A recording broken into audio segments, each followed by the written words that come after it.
Bonjour à toutes, bonjour à tous. On se retrouve aujourd'hui pour donc l'étude de la décision de la loi IVG de 1975 et pour une dernière limite au pouvoir du Conseil constitutionnel, au pouvoir de contrôle. Et cette limite, elle se retrouve, le Conseil la rappelle fréquemment, puisque le Conseil constitutionnel considère qu'il n'a pas que l'article 61 de la Constitution ne lui a pas conféré un pouvoir général d'appréciation et de décision qui serait identique à celui du Parlement, mais seulement une compétence pour se prononcer sur la conformité à la Constitution des lois déférées à son examen.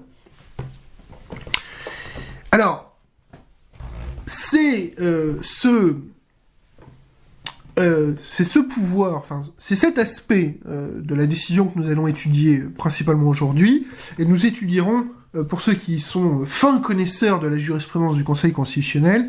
vous savez qu'il y a donc une deuxième partie à la décision que nous verrons très rapidement en fin d'épisode, et qui nous amènera à l'épisode de demain. Alors, ce pouvoir d'appréciation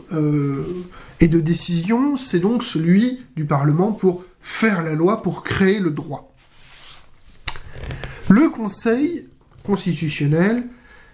à plusieurs reprises, va rappeler sa décision, sa jurisprudence IVG, et va donc rappeler qu'il n'est pas en capacité de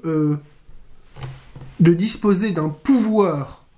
et d'un pouvoir général pour créer le droit. Pour quelle raison ? Tout simplement parce que le Conseil constitutionnel considère qu'il n'est pas un organe législatif. Le Conseil constitutionnel a une lecture de la Constitution qui s'arrête réellement, vraiment, qui est encadré par l'article 61, maintenant également par l'article 61-1, et il considère qu'il n'a pas de pouvoir extérieur à ceci, alors, sauf bien entendu, vous le savez, dans le cadre dans les cadres des élections, puisque le Conseil constitutionnel proclame les résultats, notamment de l'élection présidentielle, mais c'est un cas très particulier. Pour la majorité de ses pouvoirs, il se retrouve donc à l'article 61 et l'article 61-1 de la Constitution, et le Conseil considère que ces dispositions sont limitatives et sont exclusives de son pouvoir. C'est-à-dire qu'il n'a pas d'autres pouvoirs concernant la loi et concernant le droit. Il n'a donc pas de pouvoir de créer du droit, et il ne peut que vérifier la conformité de la Constitution à la loi. Et c'est important car, très souvent, il est demandé au Conseil de se prononcer sur... Alors, notamment maintenant avec la QPC, parfois on demande au Conseil de se prononcer pour venir sanctionner une atteinte, alors notamment une atteinte au principe d'égalité. La question s'était notamment posée pour le mariage pour tous, et donc on avait demandé au Conseil d'autoriser le mariage pour tous en sanctionnant le fait que le mariage étant réservé à l'époque à un homme et à une femme était, si ma mémoire est bonne, était contraire au principe d'égalité, était donc contraire à la Constitution, et qu'en sanctionnant cette disposition contraire à la Constitution, le Conseil pouvait ouvrir la voie au mariage pour tous, ce qui est devenu le mariage pour tous. Le Conseil constitutionnel s'était retranché derrière cette jurisprudence loi IVG, et derrière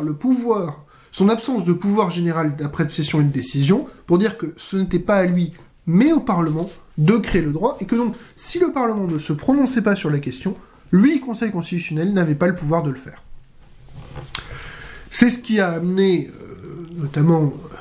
la réforme de 2013, dans le cas présent, pour la question du mariage pour tous. La deuxième partie de cette décision a pour objet les articles 54 et 55 de la Constitution. L'article 54 qui, donc, vous le savez, tranche les conflits de loi entre c'est impropre, mais entre les traités et la Constitution, c'est la supériorité de la Constitution aux traités, et l'article 55 qui exprime la supériorité des traités sur les lois. Et le Conseil rappelle qu'une loi contraire à un traité ne serait pas pour autant contraire à la Constitution. Qu'une loi qui est donc conforme à la Constitution, mais qui serait contraire à un traité, implique assez logiquement que le traité serait contraire à la Constitution, et que donc c'est le traité qui est anticonstitutionnel, et considérant que le traité doit être conforme à la Constitution, puisqu'il y a une supériorité de la Constitution, il y a donc logiquement, on ne peut pas sanctionner la loi du fait de son inconventionnalité. Oui, inconstitutionnalité, inconventionnalité, illégalité. Si vous reprenez la pyramide de Kelsen, un grand moment de la première année, il est rappelé qu'aucune dérogation prévue par cette loi n'est en l'état contraire à l'un des principes fondamentaux reconnus par les lois de la République, ni ne méconnaît le principe énoncé dans le préambule de la Constitution du 27 octobre 1946, selon lequel la nation garantit à l'enfant la protection de la santé, non plus qu'aucune autre des autres dispositions ayant valeur constitutionnelle édictées par le même texte. Là, c'est pour rappeler la conformité de la loi IVG à la Constitution française et aux principes fondamentaux reconnus par les lois de la République et aux principes à valeur constitutionnelle. Cette loi IVG, cette décision IVG de 1975, elle va amener à une évolution de la jurisprudence des deux hautes cours françaises, le Conseil d'État et la Cour de cassation,